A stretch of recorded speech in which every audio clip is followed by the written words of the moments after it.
जय हिंद दोस्तों। मैं पंकज कुमार आज आप लोगों के लिए एक बहुत ही सोचने के बाद, बहुत तैयारी करने के बाद मैंने सोचा कि जो नई वैकेंसी बिहार पुलिस की आई है, इस बिहार पुलिस की वैकेंसी को देखते हुए 50 प्रश्नों का एक टेस्ट सीरीज शुरुआत कर रहे हैं। इस टेस्ट सीरीज में आपको जनरल अवेयरनेस और जनरल साइंस दोनों प्रश्न मिलेंगे। ये सीरीज को अगर आप एक बार अच्छे से देख लेते हैं, ये 50 क्वेश्चन को आप अच्छे से एक बार वीडियो को देख लेते हैं, तो इसमें सिर्फ 50 क्वेश्चन देखने को है। इस क्वेश्चन के प्रत्येक ऑप्शन को मैं डिस्क्राइब करूँगा, एक एक ऑप्शन का डिस्क्राइब करूँगा और एक एक ऑप्शन को कहाँ से लिया गया है, उसके बारे में क्या होता है, उन सब के बारे में मैं बताने का प्रयास करूँगा। और मेरी ये कोशिश रहेगी कि हर प्रश्न को मैं एकदम अच्छी तरह से समझाऊँ। आप एक बार इस वीडियो देखने के बाद आपको ये 50 दिन यहाँ से कम 500 क्वेश्चन सीख कर जाएंगे। अगर आप विश्वास रखिए, अगर एक बार इस आप टेस्ट सीरीज को अच्छे से देख लेते हैं, तो जो आने वाली आगामी जो बिहार पुलिस का फॉर्म भराएगा, इससे आपको बहुत ही बेनिफिट मिलेगा और आपको सफलताएं अवश्य मिलेगी। बस आपको एक धैर्य बनाकर इस वीडियो को पूरी अच्छी तरह से देखना पड़ेगा। इस एग्ज़ाम को निकालने का एक बार हमें सफलता मिल चुकी है, तो हम इसके बारे में थोड़ी नॉलेज हो चुकी है कि किस टाइप के प्रश्न पूछे जाते हैं। तो आप एक बार बहुत ध्यान से इस प्रश्न को देखिएगा। इस प्रश्न में आंसर हाईलाइट है, लेकिन उस आंसर से हमें मतलब नहीं है। हम इसके बारे में पूरी डिटेल्स बताएंगे, बट आपको एक बार थोड़ी सी चीज़ों को ध्यान से समझनी होगी। तो जय हिंद। चलिए शुरुआत करते हैं अपने प्रश्न का।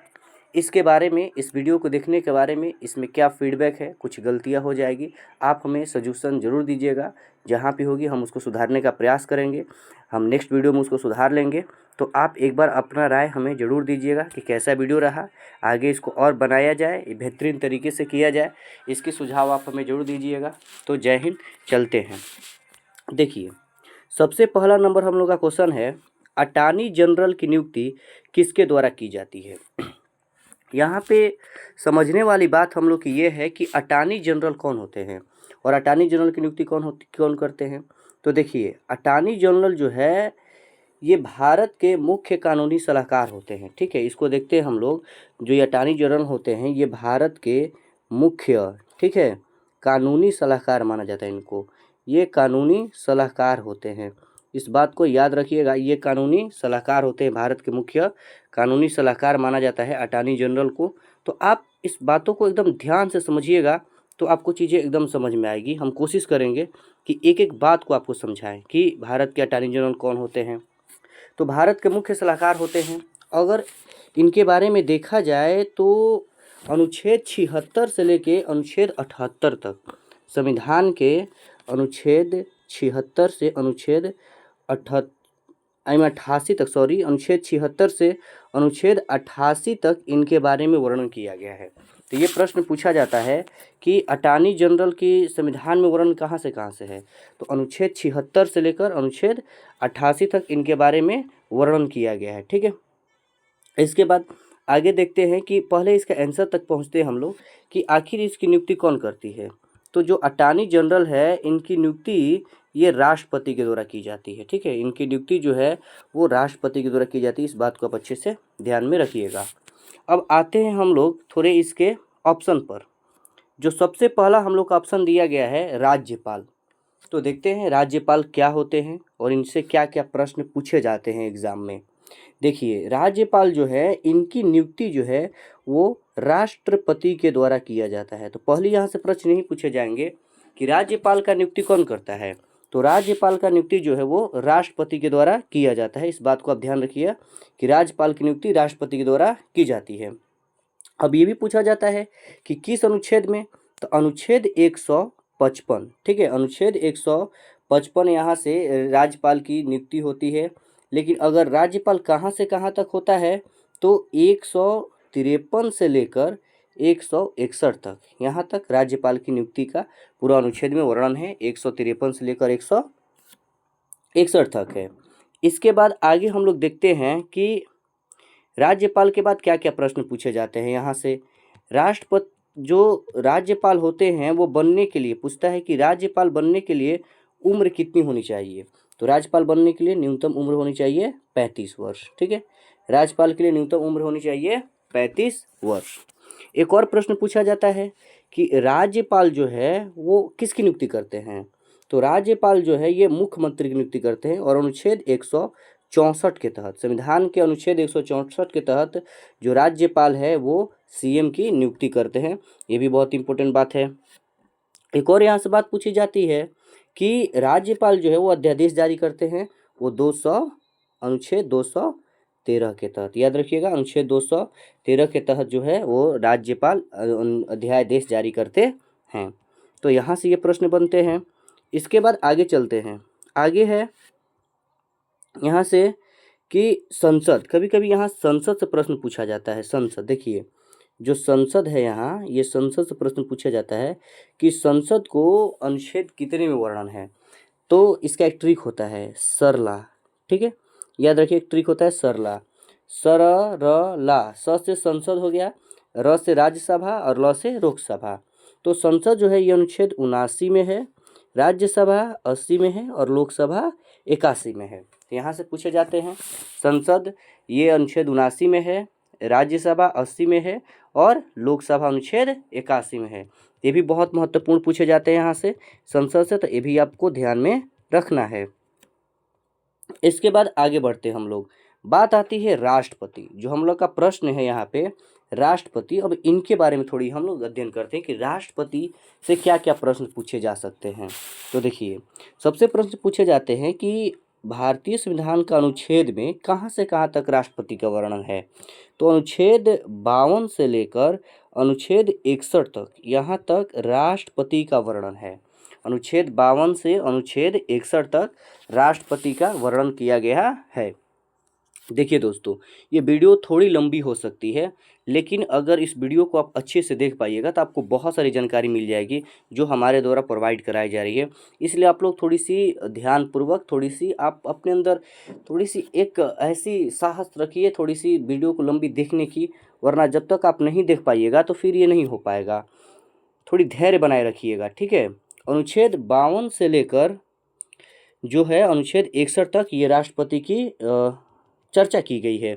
कभी कभी पूछा जाता है कि आप पूरे 52 से लेकर 61 तक वर्णन करिए।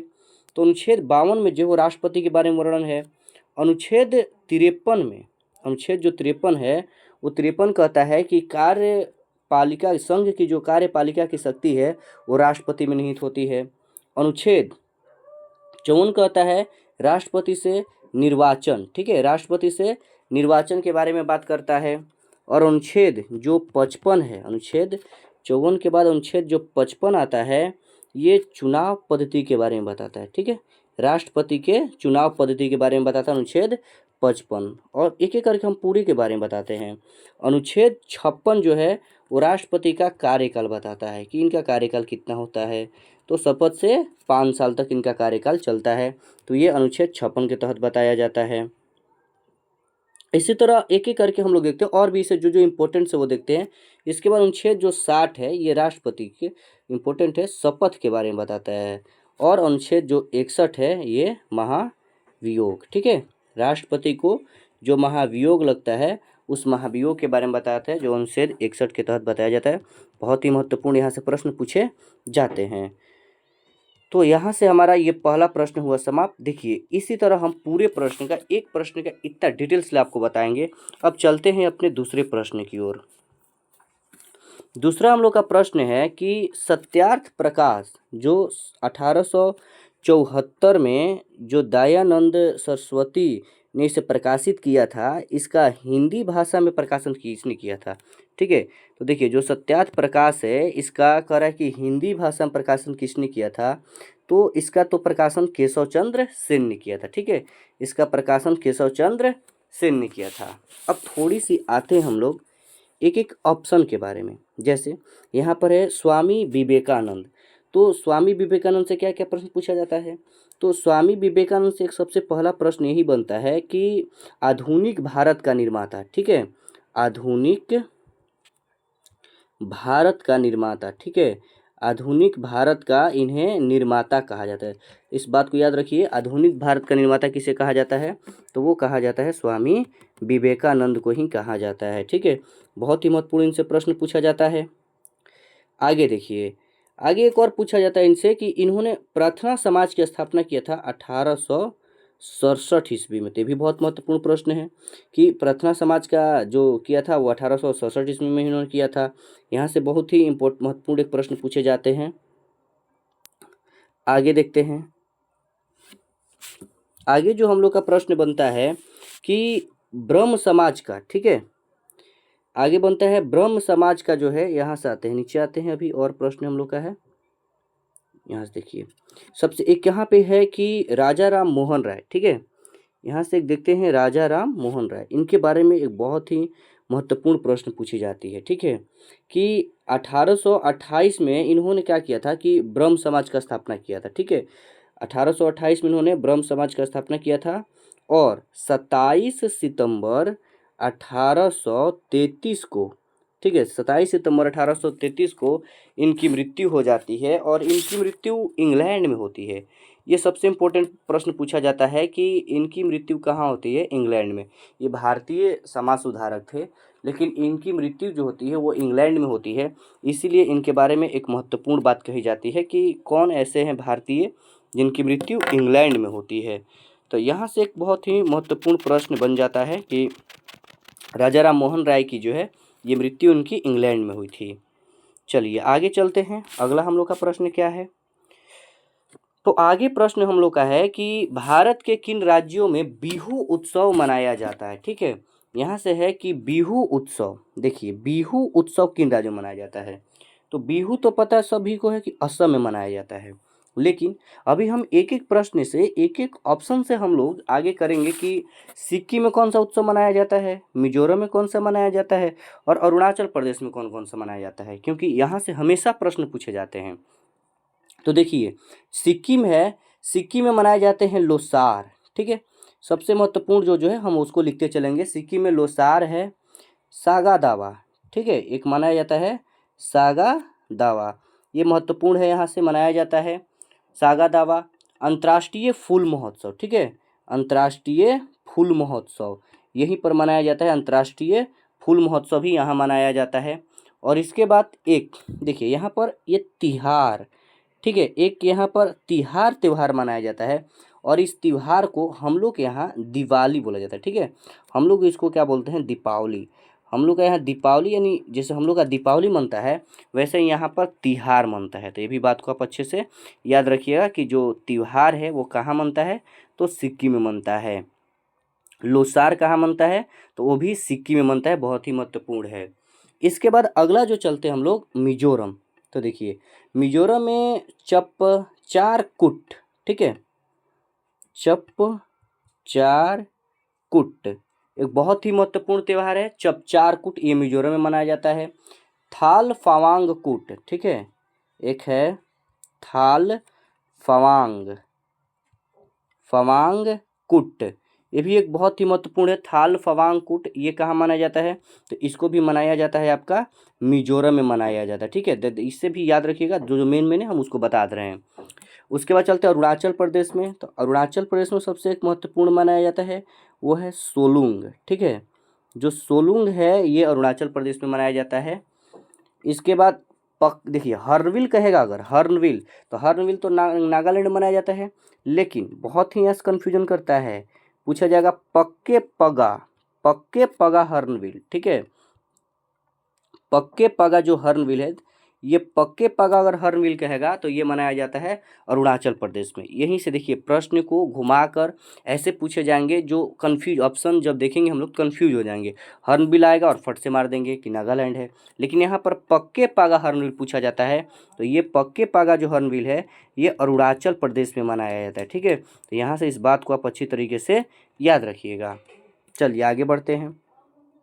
आगे है हम लोग का प्रश्न है चौथा नंबर कि 1857 के क्रांति के समय, ठीक है, बरेली से नेतृत्व कौन किया था। देखिए यहाँ से आपको हम हर जगह से बताएंगे जो जहाँ जहाँ से नेतृत्व किए थे। तो बरेली से तो किए थे खान बहादुर खान, ये तो महत्वपूर्ण हो गया हम लोग का एक कि बरेली से कौन किया था, तो खान बहादुर खान किए थे। लेकिन आगे हम लोग और चलते हैं कि कौन और कहाँ से किया था। तो देखिए यहाँ पर एक दूसरा नाम हम लोग का आ रहा है और वो आ रहा है तत्या टोपे। ठीक है, तो तत्या टोपे कहाँ से किए थे, तो तत्या टोपे किए थे कानपुर से। ठीक है, याद रखिएगा तत्या टोपे जो किए थे वो कानपुर से किए थे। इसके बाद और चलते हम कि कौन कहाँ से किया था। देखिए यहाँ से हम आते हैं झांसी। ठीक है, तो झांसी सबको पता होगा, यहाँ से लक्ष्मीबाई की थी। यहाँ से कौन की थी, लक्ष्मीबाई, तो यहाँ पे महत्वपूर्ण आता है। इसके बाद नाना साहब, ये भी कानपुर से किए थे, एक नाना साहब दोनों मिलकर किए थे, नाना साहब कानपुर से थे। ठीक है, इसके बाद बिहार से, तो बिहार से पूछा जाता है तो पता है सब कोई जानता है बिहार से कौन किए थे, तो बिहार से बाबू कुंवर सिंह थे। ठीक है, बिहार से बाबू कुंवर सिंह थे, ये बिहार से लड़े थे। दिल्ली से पूछा जाता है कि दिल्ली से कौन किए थे। ठीक है, तो जो दिल्ली से है ये दिल्ली से किए थे, दिल्ली से कौन किए थे, तो यहाँ से किए थे आपका बहादुर जफर, बहादुर शाह जफर। ठीक है, जिन्हें पकड़कर रंगून भेज दिया गया था। ठीक है, बहादुर शाह जफर ये वहाँ नेतृत्व किए थे, तो अंग्रेजों ने इन्हें पकड़कर रंगून जेल में क्या किया था, डाल दिया था, और ये अंतिम थे वहाँ बहादुर, अंतिम मुगल शासक थे ये बहादुर शाह जफर। इसके बाद पूछता है कि लखनऊ से कौन किया था, तो लखनऊ से की थी बेगम हजरत महल। ठीक है, लखनऊ से की थी बेगम हजरत महल। ठीक है, लखनऊ से। अवध से मौलवी अहमदुल्ला ने किया था। ठीक है, अवध से किया था मौलवी अहमदुल्ला। तो इस तरह से हमने देख लिया कि कौन कहाँ से इसमें किए थे। एक बार अच्छे से आप इस बात को देख लीजिएगा तो और भी आपको याद हो जाएगा। चलिए अगला प्रश्न हम लोग का है कि मुरेन राष्ट्रीय उद्यान कहाँ है। ठीक है, मुरेन राष्ट्रीय उद्यान कहाँ है, तो देखिए मुरेन तो ये मिजोरम में है, मुरेन राष्ट्रीय उद्यान जो कहाँ है वो तो मिजोरम में है। अब आते हैं ऑप्शन पे कि और कौन कौन से कहाँ, जैसे मेघालय में, महाराष्ट्र में और मणिपुर में कौन कौन से हैं। तो देखिए मेघालय की एक सबसे इम्पोर्टेंट बात मानी जाती है कि इसे बादलों का निवास स्थान कहा जाता है। इस बात याद रखिएगा कि बादलों का निवास स्थान के नाम से किसे जाना जाता है, तो वो मेघालय को जाना जाता है। ठीक है, और यहाँ पर मनाया जाता है नोकरेक। ठीक है, नोकरेक। ठीक है, नोकरेक है, नोग खाइलम। ठीक है, नोग खाइलम याद रखिएगा, नोग खाइलम, ये दो जो त्यौहार है वो मनाया जाता है कहाँ पर, तो ये मनाया जाता है आपका मेघालय में। ठीक है, इसके बाद महाराष्ट्र में आते हैं, तो महाराष्ट्र में एक महत्वपूर्ण मनाया जाता है तडोबा। ठीक है, याद रखिएगा महाराष्ट्र में जो है वो तडोबा है। और महाराष्ट्र में एक और पेंच, महाराष्ट्र और मध्य प्रदेश दोनों के बीच में होता है एक पेंच। ठीक है, ये पेंच महाराष्ट्र और मध्य प्रदेश दोनों के बीच में ये फंसा हुआ है पेंच। इसके बाद गुगामल। ठीक है, तो गुगामल भी कहाँ मनाया जाता है, तो ये भी महाराष्ट्र में मनाया जाता है, इस बात को आप याद रखिएगा। ठीक है, इसके बाद चलते हैं जो महत्वपूर्ण और पूछे जाते हैं वो आगे बढ़ते हैं। अब अगला हम लोग का जो प्रश्न है वो प्रश्न है कि पृथ्वी पर सबसे प्राचीन जीव कौन सा है। ठीक है, तो पृथ्वी पर सबसे प्राचीन जीव कौन है, तो वो है नीलहरित शैवाल। ठीक है, याद रखिएगा नीलहरित कौन है, शैवाल। इसके बाद अमीबा तो एक कोष के जीव होता है।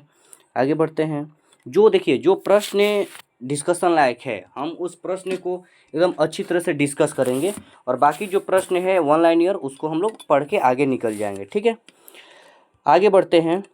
मूल शंकर के नाम से भी जाना जाता है किसे, तो देखिए दयानंद जो सरस्वती है इन्हें मूल शंकर के नाम से भी जाना जाता है।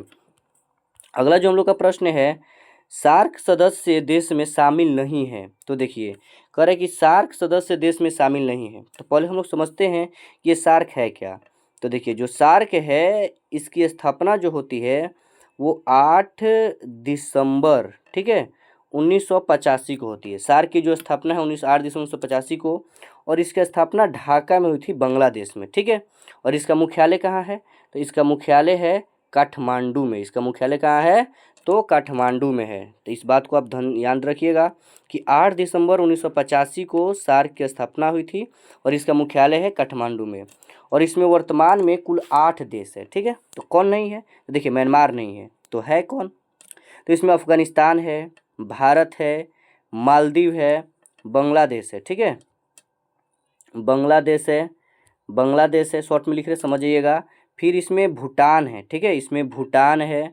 फिर इसके बाद आपका मालदीव हो गया, बांग्लादेश से भूटान हो गया, यहाँ पे नेपाल है और पाकिस्तान है और श्रीलंका है, ठीक है, याद रखिए इस बात को। तो एक बार फिर से देख लेते हैं। पहला हो गया अफगानिस्तान, दूसरा हो गया भारत, तीसरा मालदीव, चौथा बांग्लादेश, पाँचवा भूटान, छठवा नेपाल, सातवां पाकिस्तान और आठवां श्रीलंका।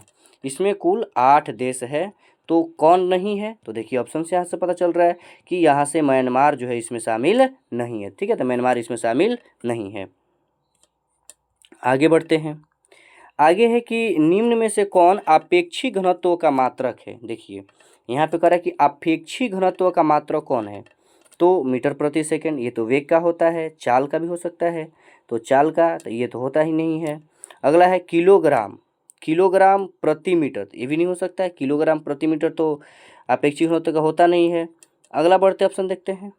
अगला ऑप्शन हम लोग का है कि देखिए अगला है किलोग्राम, तो ये तो द्रव्यमान का होता है, तो यहाँ से इनमें से कोई नहीं होगा। लेकिन अभी पूछा है कि अपेक्षित घनत्व होगा क्या।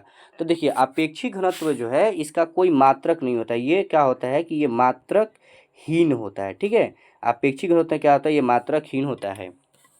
अब क्यों होता है, तो क्योंकि देखिए अपेक्षित घनत्व बराबर होता है पदार्थ का घनत्व बट्टा में, देखिए जो पदार्थ है उस पदार्थ का घनत्व, ठीक है, पदार्थ का जो डेंसिटी है बट्टा में जो वाटर है इसकी डेंसिटी, ये दोनों आपस में क्या होती है, अनुपात होती है। तो ये दोनों एक प्रकार का पदार्थ ही हैं, तो दोनों का वैल्यू हो जाता है 1, इसलिए इसका कोई मात्रक नहीं होता है, यानी ये मात्रक क्या होता है, हीन होता है। चलिए बात समझ में आ गया होगा आप लोग को। अगला बढ़ते हैं। पानीपत का तीसरा युद्ध कब हुआ था। देखिए बहुत ही महत्वपूर्ण है कि पानीपत का तीसरा युद्ध कब हुआ था। तो ये तो हमें पता है कि पानीपत का तीसरा युद्ध हुआ था 14 जनवरी 1761 को हुआ था। लेकिन अभी हम आप लोग को पूरे ये तीनों युद्ध के बारे में बताएंगे, पूरी कहानी की युद्ध कैसे कैसे और किन के बीच में हुआ था। तो चलते हैं पानीपत का प्रथम युद्ध। पानीपत का जो प्रथम युद्ध है ये हुआ था 20 अप्रैल को, ठीक है, 20 अप्रैल को हुआ था और 1526 में हुआ था। 20 अप्रैल 1526 को ये हुआ था, 20 अप्रैल 1526 को हुआ था पानीपत का प्रथम युद्ध। और किसके बीच में हुआ था, तो ये जो युद्ध हुआ था वो मुगल शासक बाबर, ठीक है, ये जो युद्ध हुआ था वो मुगल शासक कौन थे, बाबर थे, ठीक है, मुगल शासक जो बाबर थे और दिल्ली सल्तनत में थे इब्राहिम लोदी, ठीक है, इब्राहिम जो क्या थे, लोदी थे। तो देखिए होता क्या है कि इन दोनों के बीच में पानीपत का प्रथम लड़ाई हुआ था। अब आपको बता दें कि ये लड़ाई क्यों हुआ था।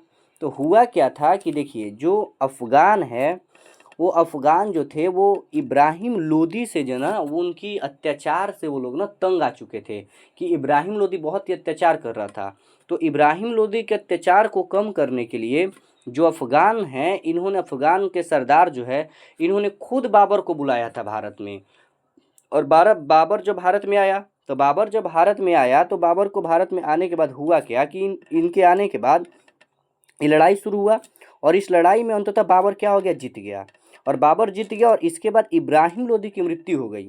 और इब्राहिम लोदी की जैसे ही मृत्यु हुई और पूरे बाबर जो है वो पूरा मतलब मुगल जो साम्राज्य है उसने अपना स्थापना कर लिया, क्योंकि इब्राहिम लोदी बुलाया था और इब्राहिम लोदी की हो गई मृत्यु।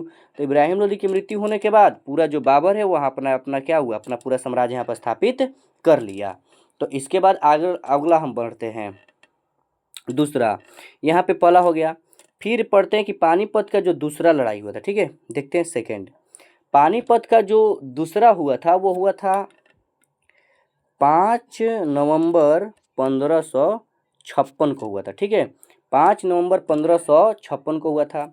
अब ये किसके बीच में हुआ था, तो ये हुआ था अकबर, ठीक है, ये हुआ था अकबर और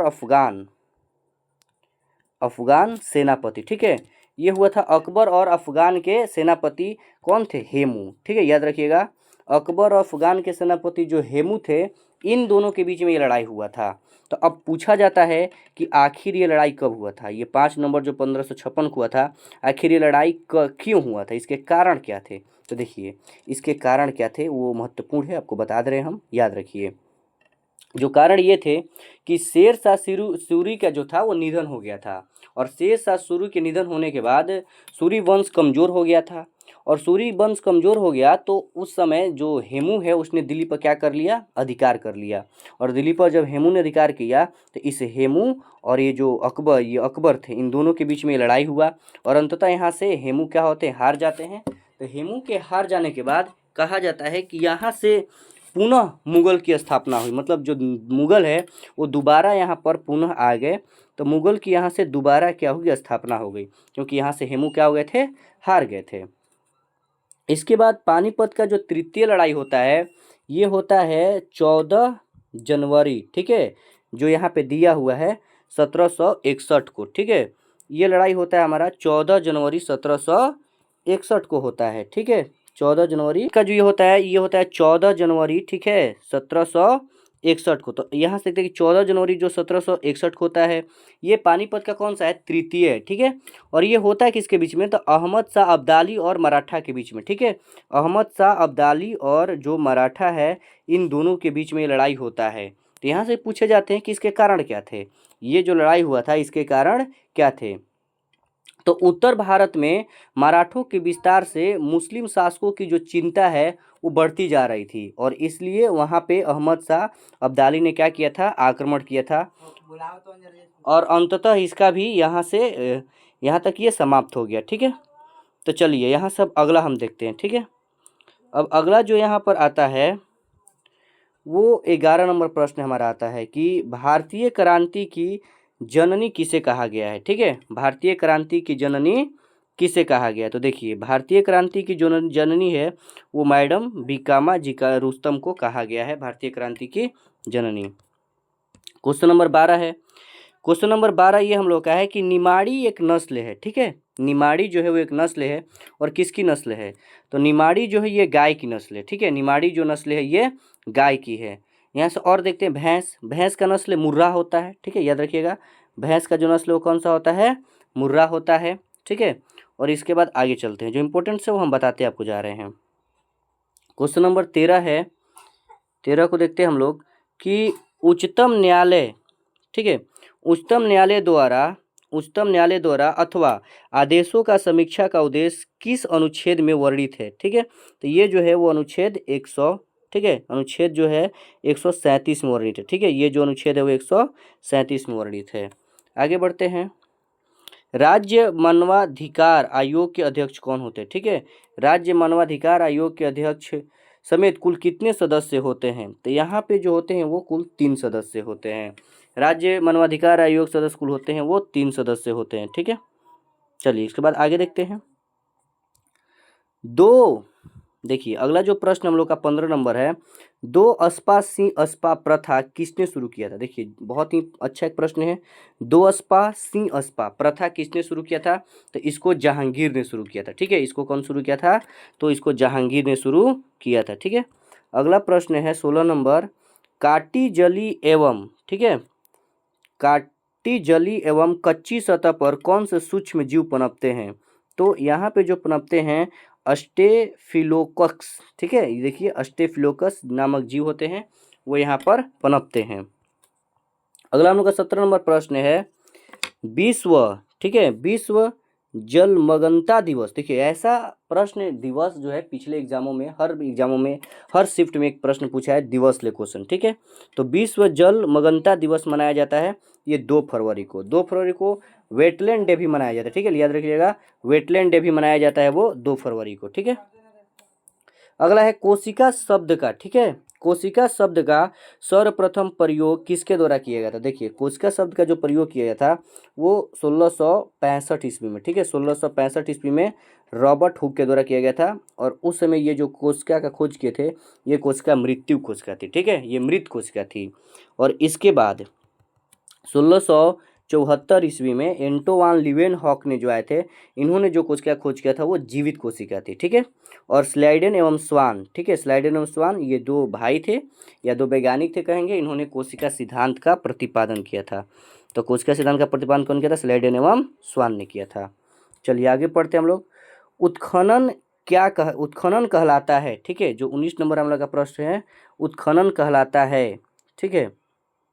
तो उत्खनन क्या कहलाता है, तो ऊपरी परत की जो खुदाई है इसी को हम लोग कहते हैं उत्खनन। ऊपरी परत की जो खुदाई है इसको उत्खनन कहा जाता है।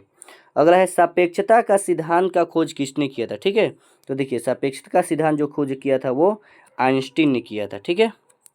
अब अगला प्रश्न बढ़ते हैं।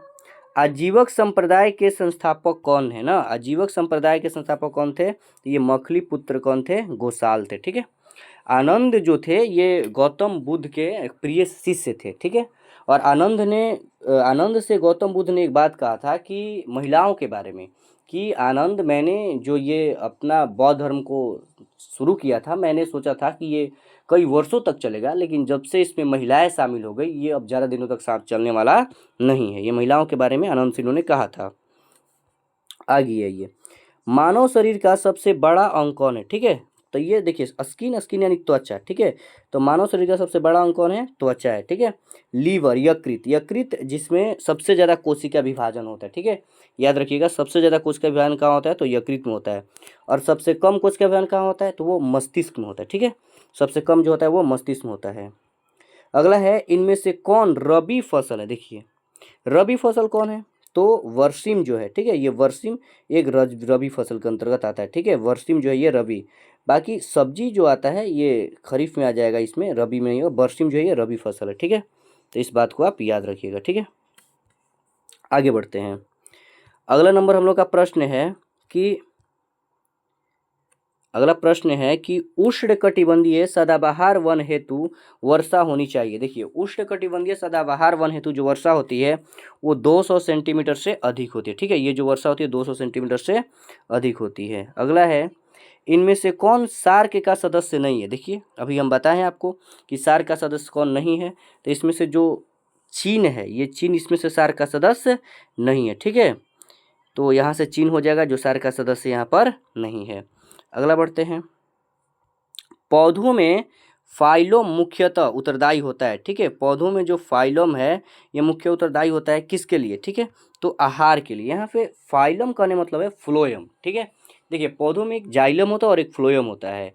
जो जाइलम होता है वो जड़ से जल को ऊपर तक ले जाने का काम करता है, जबकि उसमें बना हुआ जो भोजन है उसको चारों तरफ फैलाने का काम फ्लोएम का होता है। यहाँ पर फ्लोएम वही कहा जा रहा है।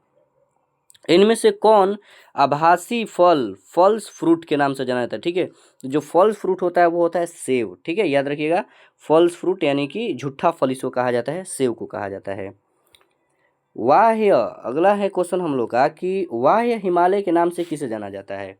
तो वाह्य हिमालय के नाम से शिवालिक को जाना जाता है, ठीक है। याद रखिएगा शिवालिक हिमालय को वाह्य हिमालय के नाम से जाना जाता है। अगला प्रश्न है, किस समिति के सदस्य केवल लोकसभा के ही होते हैं, ठीक है। तो जो प्राक्कलन समिति के सदस्य है ये केवल कहाँ होते हैं, तो केवल लोकसभा के होते हैं। बहुत प्रश्न पिछले बार भी पूछे गए थे। अगला है, सिमलीपाल राष्ट्रीय उद्यान कहाँ है। तो सिमलीपाल जो है वो कहाँ है, तो उड़ीसा में, ठीक है। याद रखिएगा रणथंभौर कहाँ है, तो वो है राजस्थान में, ठीक है। पेंच कहाँ है, तो पेंच तो आपको पता है कहाँ है, महाराष्ट्र में, ठीक है। पेंच महाराष्ट्र मध्य प्रदेश दोनों के मध्य में है, तो पेंच है, ठीक है। और देखिए मणिपुर, यहाँ पे क्या है, मणिपुर क्या है कि लोकटक झील है, ठीक है। और तैरता हुआ झील, पिछले बार एग्जाम में क्वेश्चन है तैरता हुआ, किवी लामजाओ कहाँ है, वो मणिपुर में, ठीक है। तो यहाँ से याद रखना है।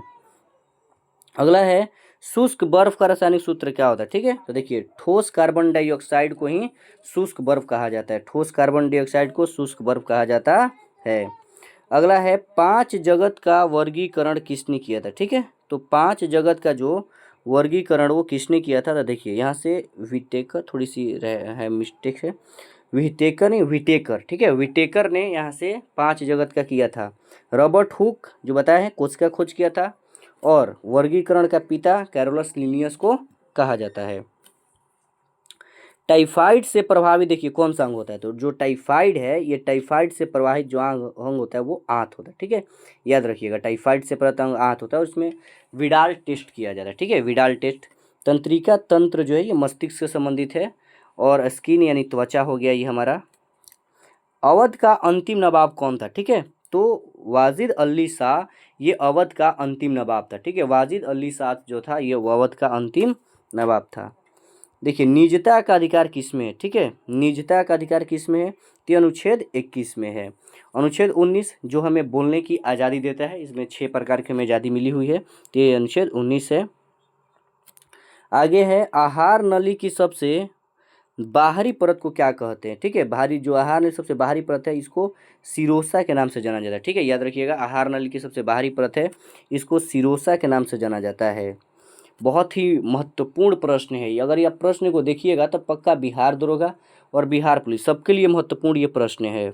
अगला है कि शिवाजी ने सूरत को प्रथम कब, ये पिछले बार का क्वेश्चन है, कब लूटा था, तो 1664 में लूटा था। अब आगे जो हम वीडियो बनाएंगे आपको पूरे वीडियो के लिए डिटेल्स करेंगे, ये थोड़ी वीडियो लंबी हो जाएगी लेकिन अगला बार हम पूरे वीडियो को एकदम डिटेल्स लिए आपको हम समझाएंगे। अगला चलते हैं प्रश्न हम लोग का। अगला प्रश्न है कि प्रस्तावना भारत का उल्लेख, प्रस्तावना, ठीक है, प्रस्तावना भारत का उल्लेख कितने बार हुआ है, यानी प्रस्तावना, यहाँ से मिस्टेक है, प्रस्तावना में भारत का उल्लेख कितने बार हुआ है, तो 2 बार हुआ है, ठीक है, याद रखिएगा प्रस्तावना भारत का उल्लेख हुआ है जो 2 बार हुआ है। गन्ना में लाल सड़न जो रोग है, गन्ना में लाल सड़न जो रोग है वो किसके कारण होता है, तो ये किसके कारण होता है, तो देखिए क्लिट्रिटिकम फाल्टिकम के द्वारा इसमें गन्ना में लाल सड़न रोग होता है। अगला प्रश्न है बंधुत्व का उल्लेख प्रस्तावना के अलावा भारतीय संविधान के किस भाग में मिलता है, ठीक है, तो बंधुत्व का जो उल्लेख है वो भाग 4 में, ठीक है, किस में मिलता है, भाग 4 में, ये मूल कर्तव्य में इसमें शामिल है। आगे आते हैं प्रश्न नंबर 41, ठीक है, यहाँ से हम लोग का प्रश्न 41 है कि वाहन चलाते समय ड्राइवर पीछे के ट्रैफिक को देखने के लिए, ठीक है, किस दर्पण का प्रयोग करता है, तो यहाँ पे करता है ये उत्तल दर्पण का, ठीक है, याद रखिएगा उत्तल दर्पण।